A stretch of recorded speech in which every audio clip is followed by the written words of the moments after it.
Sa Senado, naging sentro ng mainit na usapan ang privilege speech ni Senator Erwin Tulfo na tumalakay sa Republic Act No. 4566 o Contractors License Law.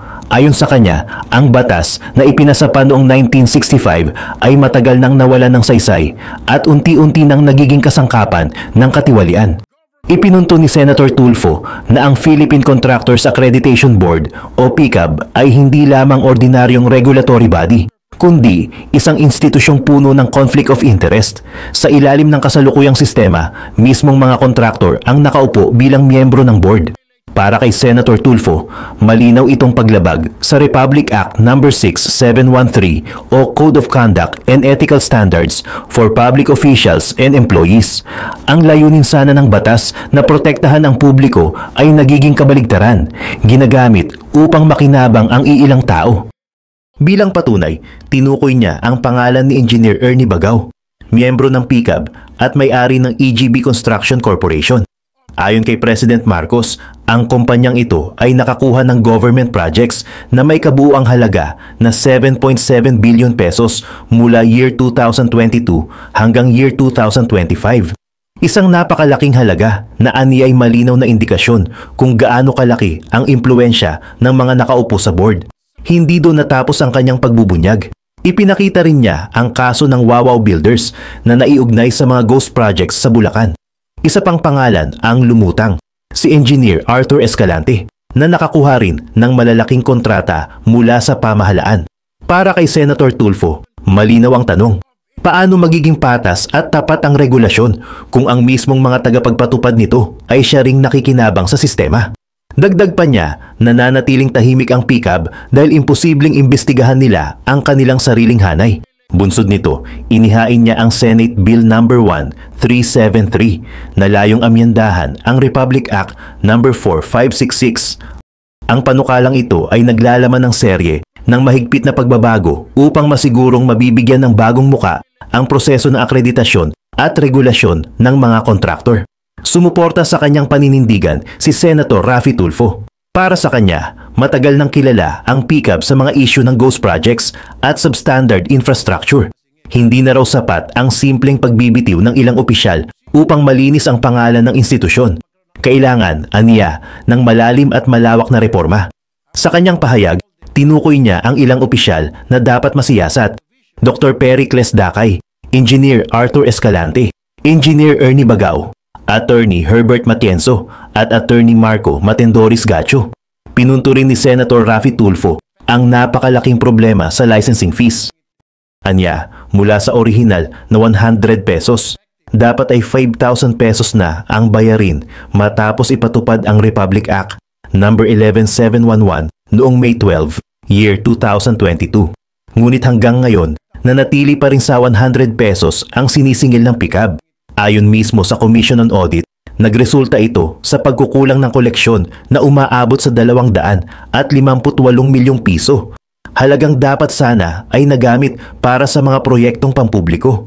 Sa gitna ng diskusyon, muling nilinaw ni Senator Erwin Tulfo ang mga pangunahing nilalaman ng kanyang panukala. Kabilang dito ang reorganisasyon ng PCAB kung saan papalitan ang mga kasalukuyang miyembro ng mga kinatawan mula sa Department of Public Works and Highways, Securities and Exchange Commission, Contracting Industry at Academe o Civil Society. Nakatakda ring ipatupad ang mas mahigpit na qualifications at disqualification rules upang masiguro na walang conflict of interest.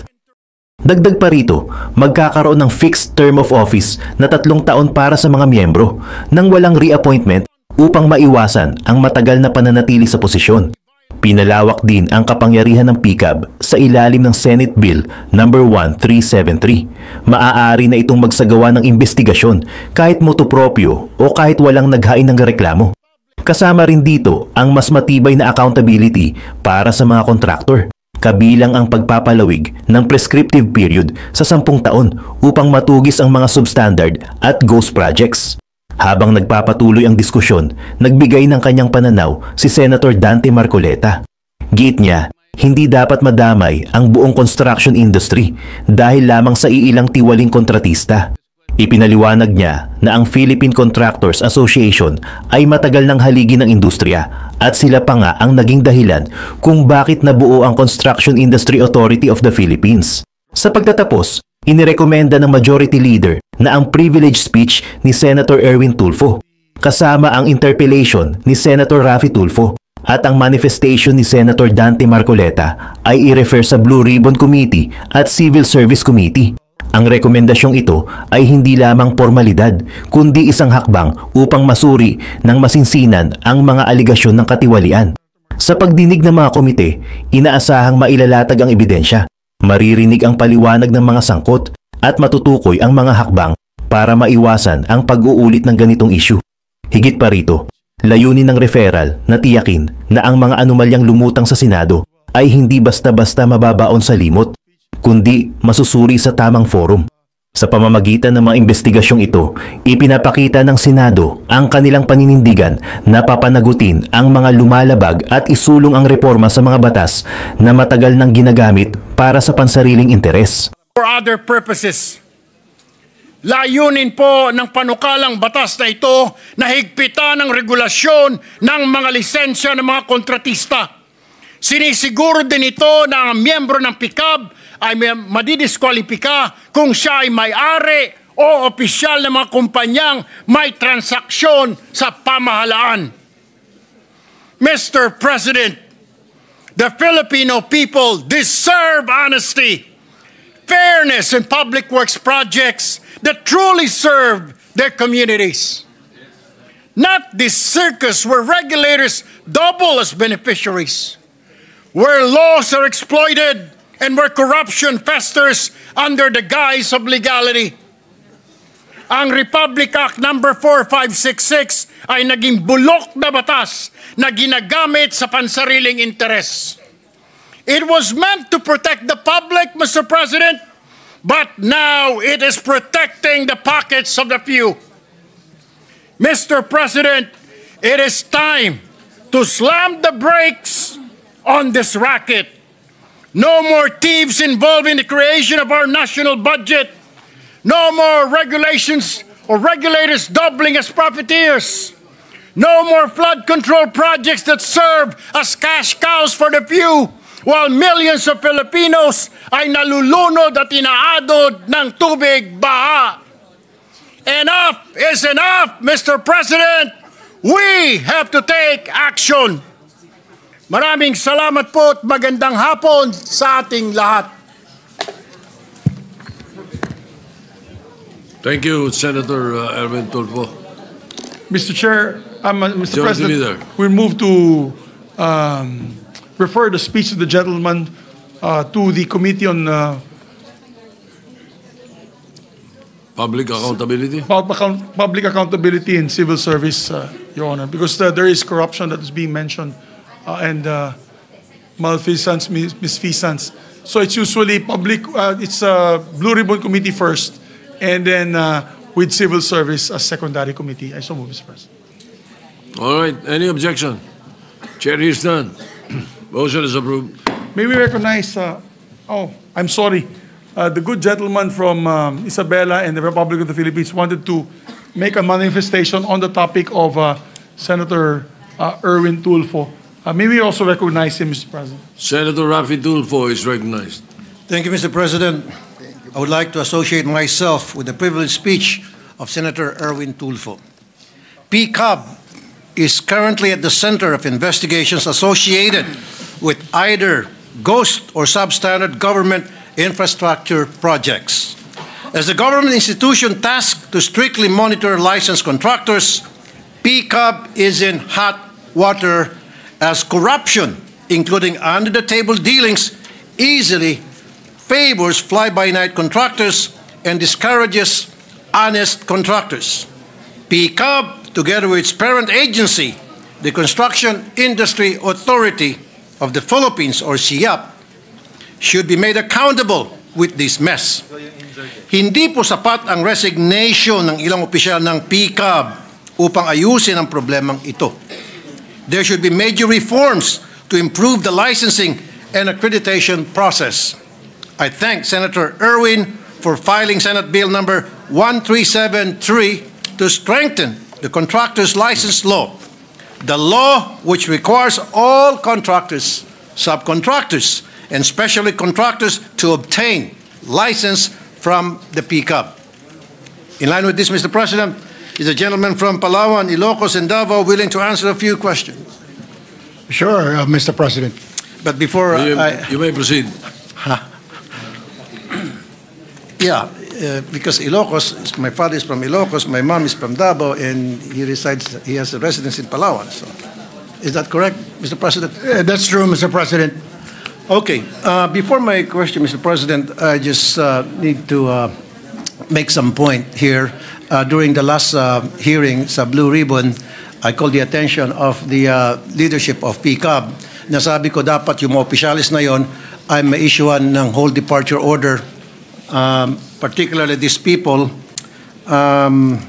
Number one, Dr. Pericles Dakay, Engineer Arthur Escalante, Engineer Ernie Bagao, Attorney Herbert Matienzo, Attorney Marco Matt, and Doris Gacho. Ito po yung mga opisyalis ng PCAB para sa akin ay dapat maimbestigahan at kung kinakailangan ay makasuhan.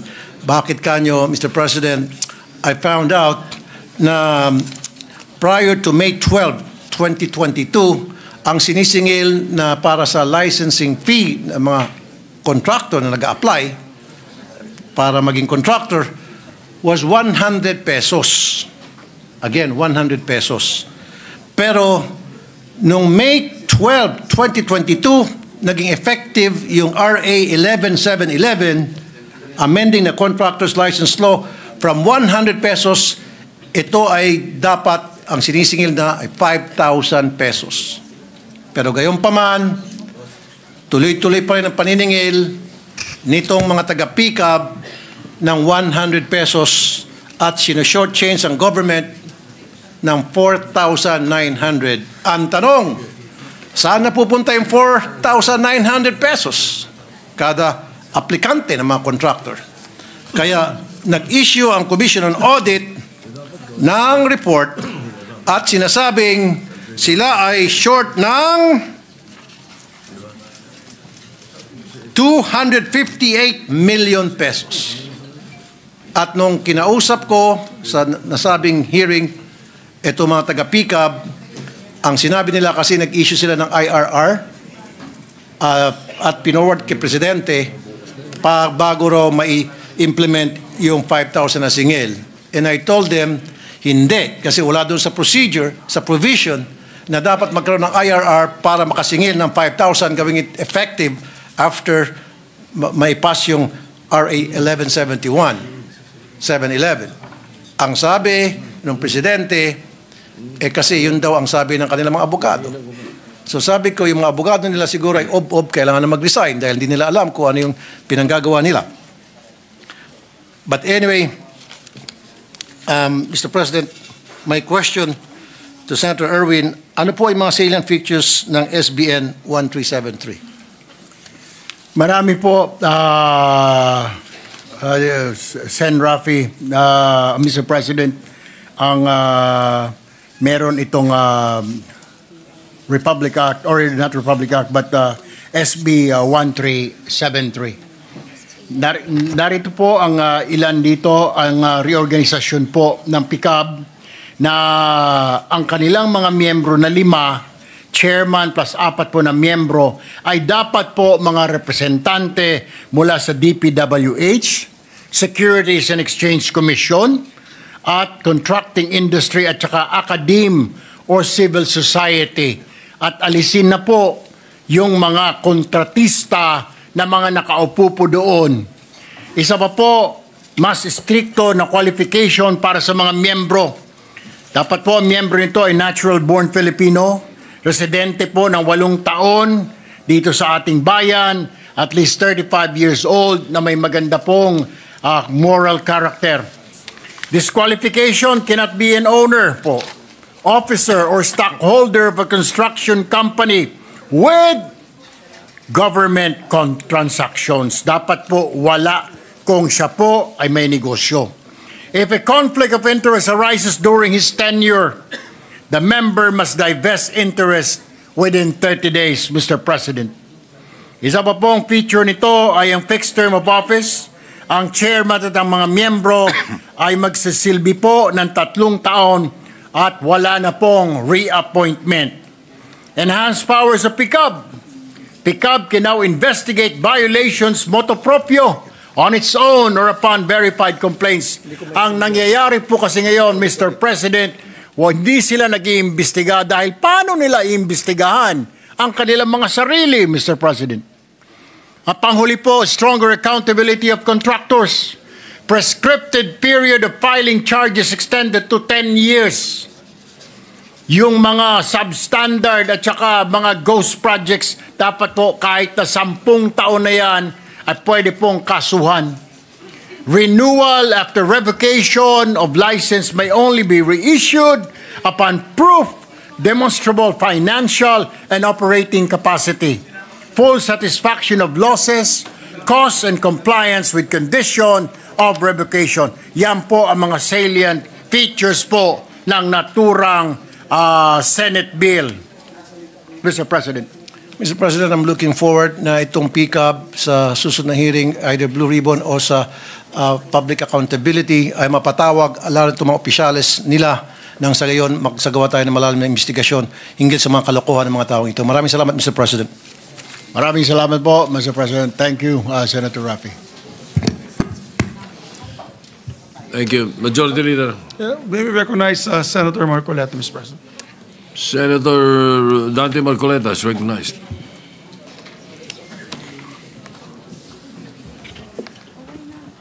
Thank you, Mr. President. Is our colleague, Mr. President, still amenable for a few clarificatory questions by way of interpellation? Yes, Mr. President. Mr. President, is our honorable colleague aware of the fact that the 15 contractors identified by the President of the Philippines in his initial report about the anomalous corruption in the flood control projects are not even members of the Philippine Contractors Association? Mr. President, yung si Attorney Ernie Bagao na mention po na may-ari ng EGB Construction ay isa po doon sa top 15 na ayon po sa listahan ng Pangulo ay nakakuha po ng 7.7 billion pesos. Siya po ay board member ng PICAB, Mr. President. Mr. President, I think our good colleague didn't get the question. Mr. President, is our colleague aware of the fact that the 15 contractors identified in this anomalous flood control projects are not even members of the Philippine Contractors Association?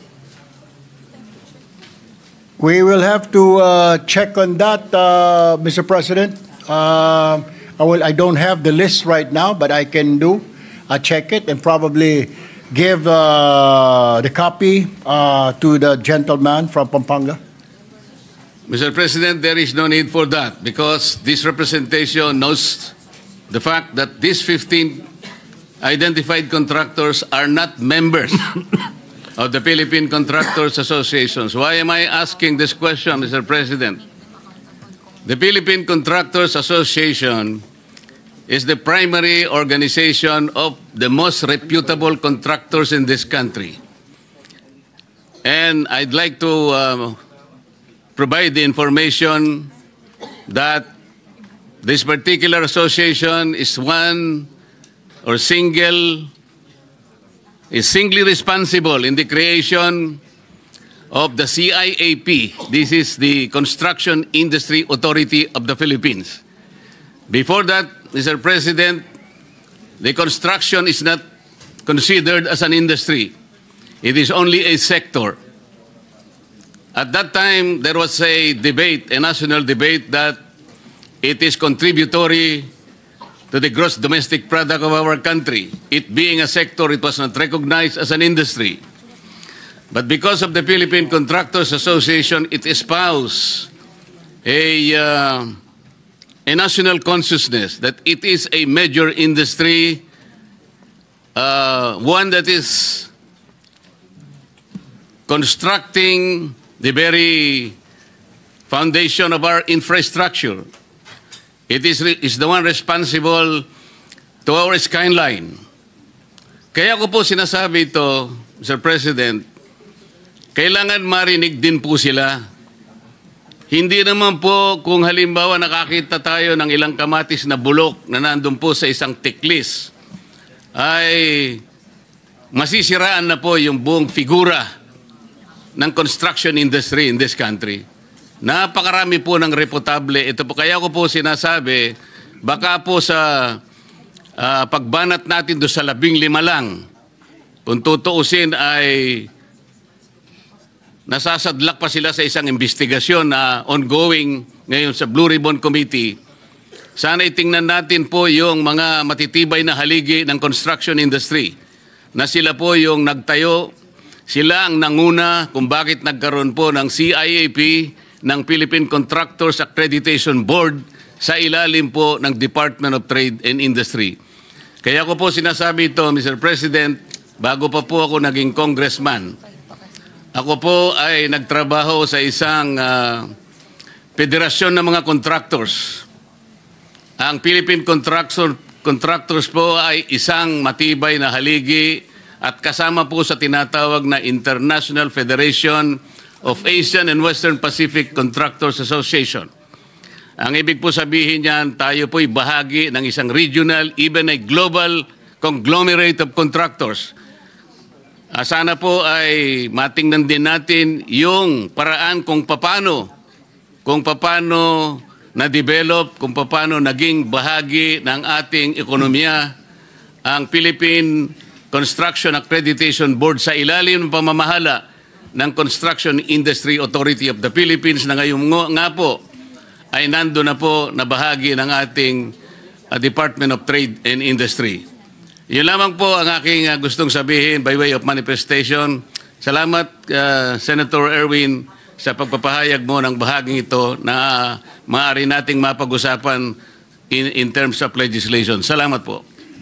Maraming salamat, Mr. President. Pero I just want to clarify, Mr. President, that my privileged speech was not about the Contractors Association. It was rather centered on the bill that should amend the Philippine Contractors Accreditation Board, Mr. President. Not specifically on the Contractors Association, but rather yung pong batas na ginawa pa noong Hunyo 19, 1965. Lumang-luma na po at parang hindi na po siya applicable to this day, Mr. President. So yun po yung nais ko pala pong sabihin sa aking pong privileged speech. Maraming salamat po, Mr. President.